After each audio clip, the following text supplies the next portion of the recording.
Hi, this is Phoenix Genesis for PhoenixGenesis.com and our two YouTube channels, Phoenix Genesis and Frag Camp.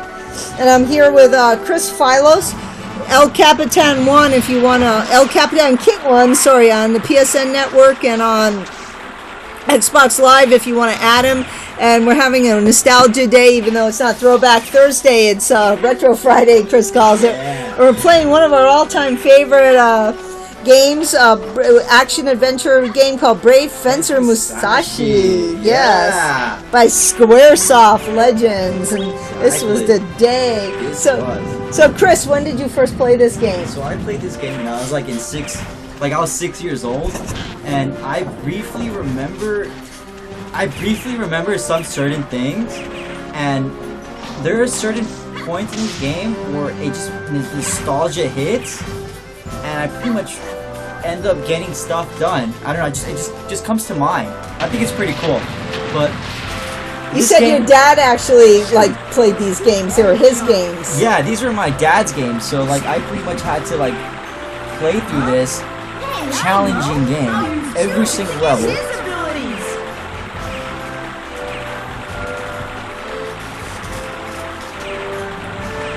And you say he used to actually put the game in for you, and you couldn't touch it, right? Yeah, I wasn't allowed to touch this game. He had to come in and put it in for me, or I'd get really in trouble for it. So back then, games were parents played them as much as kids. They were more of a community activity. It wasn't parents now just buy the game for the kid and they play the game. And it's a lot different now. I mean, back then I wasn't more of the person that would go buy the games. My dad would be the one that bought the game, and then I would be introduced to this cool retro game. Now it's retro, I guess, but this is nostalgia. This was state of the art. What are you talking about? 3D polygons. This wasn't 16-bit platform 2D. This was state of the art when this came out. This game was good. It was the most challenging action game that you have to play. I mean, look, I'm gonna tell you the truth. I never beat this game at all. I didn't either. It was hard. That was adult. Really hard game, and I clearly remember this part where you have to roll the log. Yeah. I felt like a badass when I would do that. Yeah, so I had to grab these coins. I remember I was always stuck here. I was like, where the hell? Where am I gonna go?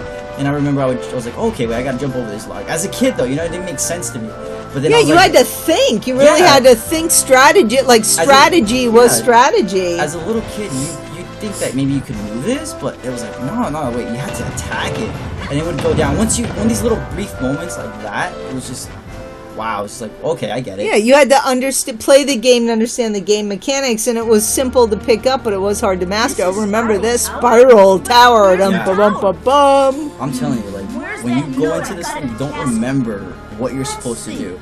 You just go in there totally blind, totally in the dark, and you have to figure it out yourself. Yeah.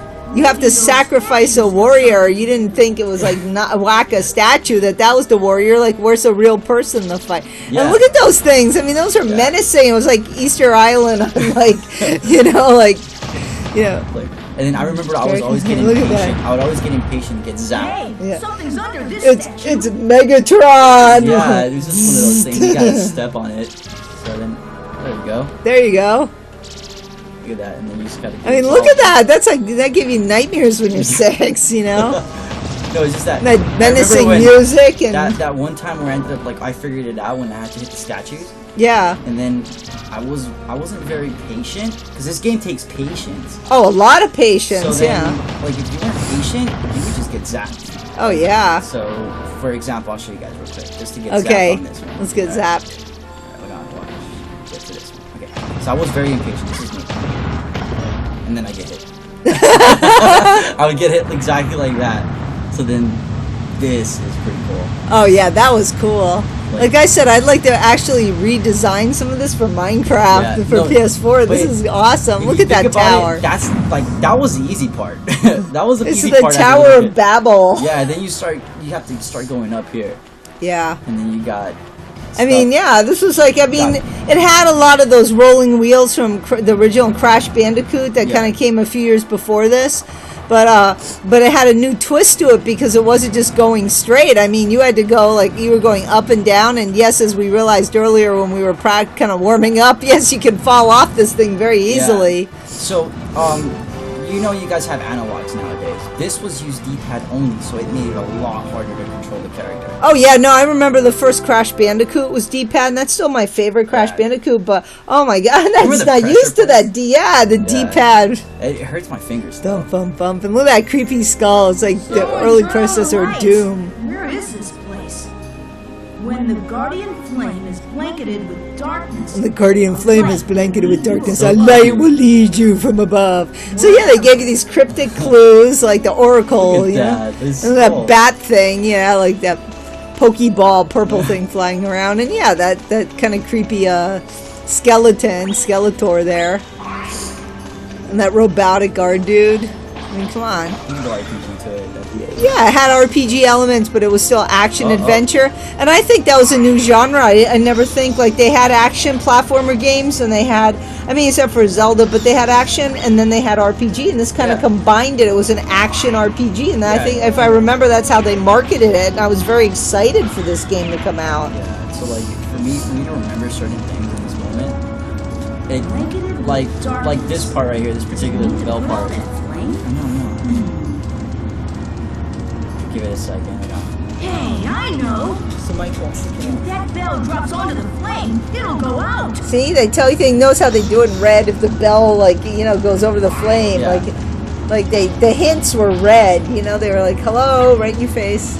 Yeah, I mean, the objective was right in your face, but getting to the objective and completing it was a different story. Oh yeah. You literally had to like figure it out. So like, let's say I'm 6, right? Yeah. I'm trying to get through this door. The first thing I'm gonna do is try to go to it, right? Hit it. Maybe. Hit it. Yeah. Look for some secret so then lever I'm like, or something. Okay, there's a reason why this guy keeps coming up. So I'm like, I used to throw it, didn't work. So then I was like, okay.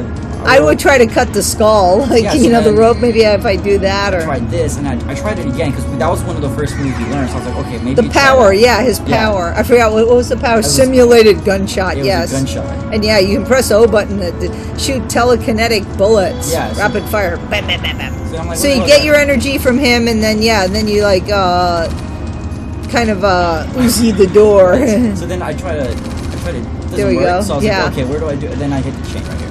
Yeah, that's what I said. Cut the skeleton. And I remembered all those years later. I remembered that. Isn't that amazing? Now, we were talking about that things, how this game like permanently imprinted in your consciousness. You know, I remembered that. A 6-year-old me remembering this. I don't remember. I haven't touched this game since then. Like when it first came out, and it's like I remembered that. Like, I know. I thought this was pretty cool. But I tried everything you did too. I was so frustrated. I guarantee you, after this level, there will be certain things that I will remember as a little kid, and I will be like, okay, I remember how to do that. Yeah, yeah. So right now, I'm totally going in blind.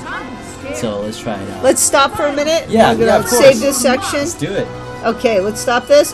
We're going to go to part 2, so let's just hold on. This is Phoenix Genesis, and thank you, Chris, for coming and enjoying these moments. No, this is awesome. And this was part 1 of Brave Fencer Musashi. Please subscribe to Phoenix Genesis and check our website, phoenixgenesis.com, and we're going to do part 2 right now. Signing out. Bye-bye-bye.